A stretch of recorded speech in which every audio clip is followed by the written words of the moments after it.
Good day. My chosen language theorist is Lev Vygotsky, a Soviet psychologist. Vygotsky proposed the social cultural theory.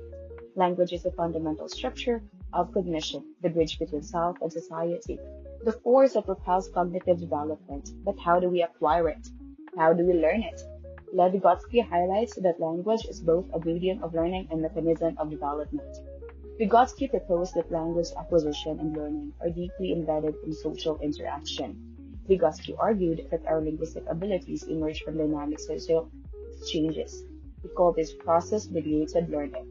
Language is not possibly absorbed, it is actively constructed through dialogue. At the heart of this theory is the zone of proximal development, or what we call ZPD. Picture a child trying to solve a puzzle.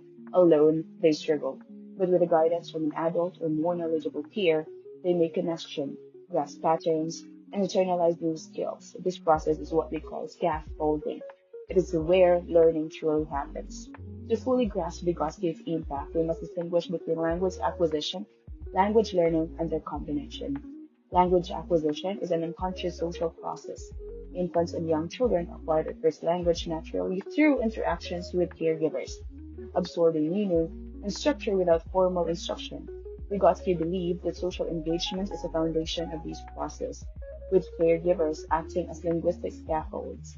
Language learning, on the other hand, is a structured, conscious effort, typically seen as second language education. Learners need formal instruction and guidance.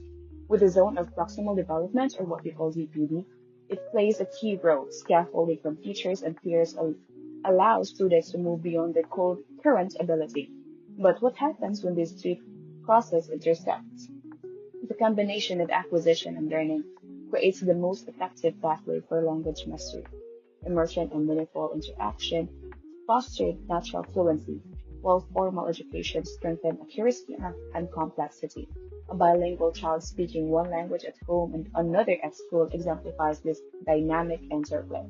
Consider how we learn a language. We mimic, we respond, we engage. The child speaking their first words and the adult mastering a new language share a common path. Each rely on context, cultural tools, and guided by participation. The social, cultural, and cognitive elements of language are inseparable. So, what does this mean for us today? It means that language learning is not just about grammar drills or vocabulary links. It's about participation, interaction, and scaffolding of thought, whether in classrooms, online spaces, or everyday conversations. Our word shapes our minds, and through language we don't just communicate, we become. Before I'm going to end this video, always remember what Vygotsky said. Through others, we become ourselves. Thank you.